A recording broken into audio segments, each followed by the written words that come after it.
வணக்கம். கடந்த ஒரு வாரத்துல நம்மள சுத்தி உலகம் முழுக்க என்னென்ன முக்கியமான விஷயங்களா நடந்துச்சு, பாலிடிக்ஸ்ல இருந்து சயின்ஸ் வரைக்கும் எல்லா அப்டேட்ஸையும் வேக வேகமா இந்த தொகுப்புல பார்க்கலாம். வாங்க உடனே ஆரம்பிச்சிடலாம். ஓகே, நம்மளோட இந்த நியூஸ் ரவுண்ட் அப் எப்படி போக போகுதுன்னா, முதல்ல உலக செய்திகள், அப்புறம் அப்படியே இந்தியா, நம்ம தமிழ்நாடு வந்து கடைசியா இன்டர்நெட்டையே கலக்குன சில வைரல் நியூஸோட முடிக்க போறோம். ரெடியா? சரி, முதல்ல ஓல்ட் நியூஸ். உலகளவுல இந்த வாரம் என்னெல்லாம் நடந்திருக்குன்னு பார்ப்போம். மேற்கு ஆசியாவுல நிலைமை இன்னும் ரொம்பவே சூடா இருக்கு. அமெரிக்கா, இஸ்ரேல், ஈரானுக்கு இடையிலான மோதல் இப்போ 2வது வாரமா தொடருது. இதுல ஈரானுக்குள்ளேயே நேரடி தாக்குதல்கள் நடந்ததால அந்த பகுதியே பயங்கரமான பதற்றத்துல இருக்கு. சூடான்ல நடந்துட்டு இருக்கிற உள்நாட்டு போரோட சோகம் மட்டும் தீரவே மாட்டேங்குது. அல் ஜசீரா ரிப்போர்ட் படி ஒரு மார்க்கெட் மேல ட்ரோன் தாக்குதல் நடத்திருக்காங்க. இதுல பாவம் அப்பாவி மக்கள் 11 பேர் இறந்து போயிருக்காங்க. இது சாதாரண மக்களோட வாழ்க்கை அங்க எவ்வளோ பெரிய ஆபத்துல இருக்குன்னு நமக்கு மறுபடியும் காட்டுது.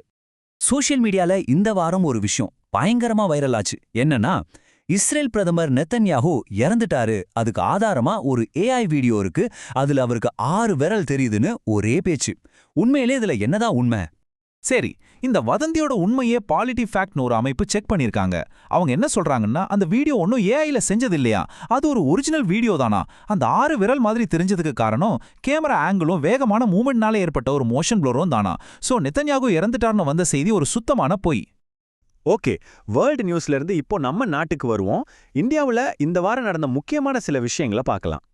புது டெல்லியில ஒரு பெரிய டெக்னாலஜி மாநாட்டு நடந்திருக்கு. இந்தியா ஏஐ இம்பாக்ட் சம்மிட் 2026னு பேரு.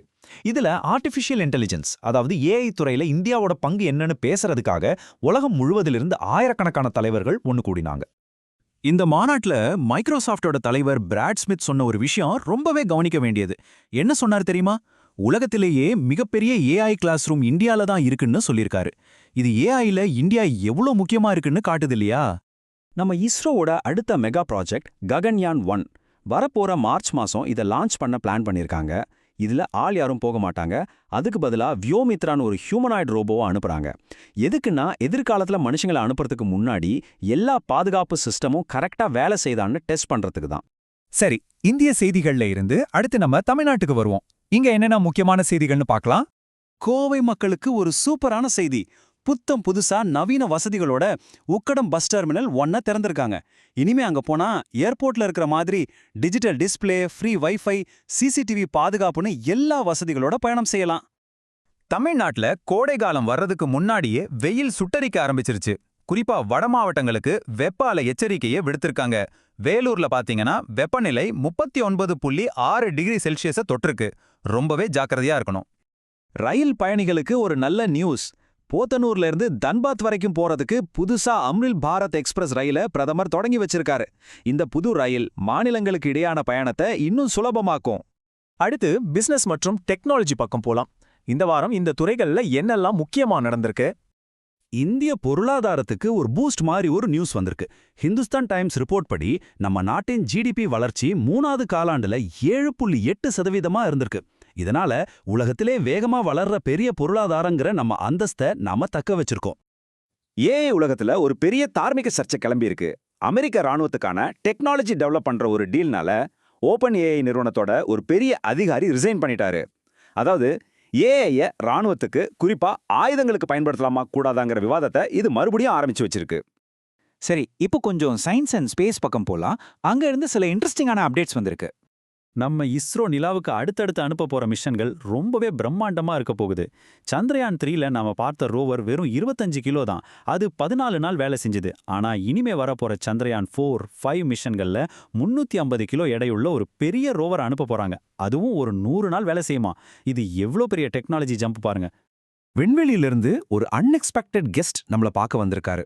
2026 EG1 அப்படின்னு பேர் வச்சிருக்கிற ஒரு சிறுகோள், அதுவும் ஒரு பஸ் சைஸ்ல நம்ம பூமியை ரொம்ப ரொம்ப பக்கத்துல கடந்து போயிருக்கு. எவ்வளோ பக்கத்துலன்னா, நிலா இருக்கிற தூரத்தை விடவும் பக்கத்துல. கிட்டத்தட்ட 1,97,000 மைல் தூரத்துல கடந்து போயிருக்கு. இப்போ மருத்துவ உலகத்துல நடந்த ஒரு உலக சாதனை. நம்ம தமிழ்நாட்டுல வேலூர் சிஎம்சி ஹாஸ்பிட்டல் டாக்டர்ஸ் ஒரு குழந்தைக்கு முதல் முறையா ரோபோட்டை வச்சு ஒரு சிக்கலான சுவாச குழாய் அறுவை சிகிச்சையை வெற்றிகரமா செஞ்சு முடிச்சிருக்காங்க. இந்த வகை சர்ஜரி உலகத்திலே இதான் ஃபர்ஸ்ட் டைம். சரி, எல்லா சீரியஸான நியூஸையும் பார்த்துட்டோம். கடைசியா இந்த வாரம் இன்டர்நெட்டை கலக்கின சில வைரல் செய்திகளை பார்க்கலாம். இந்த வாரம் வைரல் லிஸ்ட்ல 3 விஷயம் இருக்கு. 1, 2000 வருஷத்துக்கு முன்னாடி தொலைஞ்சு போன மாவீரன் அலெக்சாண்டரோட நகரத்தையே தொல்பொருள் ஆராய்ச்சியாளர்கள் கண்டுபிடிச்சிட்டாங்க. 2வது, வெறும் 16 வயசு பையன் ஒருத்தன் ஃபுட்பால்ல அடிச்ச ஒரு கோல் சோஷியல் மீடியாவையே திரிக்க விட்டுருச்சு. 3வதா, மகள்கள் எல்லாம் ஒன்னு சேர்ந்து அவங்க அப்பா அம்மாவுக்கு புது கார் கிஃப்ட் பண்ண ஒரு ஹார்ட் வார்மிங் வீடியோ லட்சக்கணக்கான பேரோட மனசை தொட்டிருக்கு. ஓகே, இந்த வாரத்தோட முக்கியமான செய்திகளை நாம பார்த்துட்டோம். இப்போ உங்ககிட்ட ஒரு கேள்வி. இந்த செய்திகள்ல எது உங்களுக்கு ரொம்ப முக்கியமானதா இல்லனா இன்ட்ரெஸ்டிங்கா தோணுச்சு? ஏன்? மறக்காம உங்க பதில கீழே கமெண்ட்ல சொல்லுங்க. இதே மாதிரி ஒவ்வொரு வாரமும் அப்டேட்ஸ் தெரிஞ்சுக்க நம்ம சேனலுக்கு சப்ஸ்கிரைப் பண்ணிடுங்க. நன்றி.